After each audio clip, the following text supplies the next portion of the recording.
మనుషుల విషయంలో మన మనస్సు ఎరగాలి.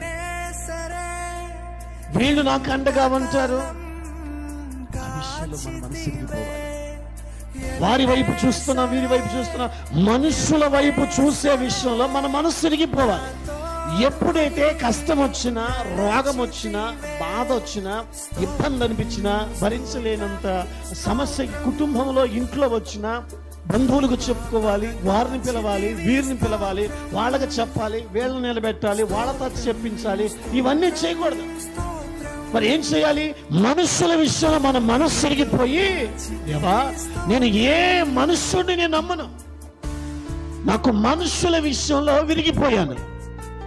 ఏ వ్యక్తి నాకు సహాయకుడుగా ఉండడు, ఏ వ్యక్తి నాకు అండగా ఉండేవాడు ఎవడూ లేడు. కనుక మనుషుల విషయంలో నా మనస్సు విరిగిపోయింది. కనుక ఈ విరిగిన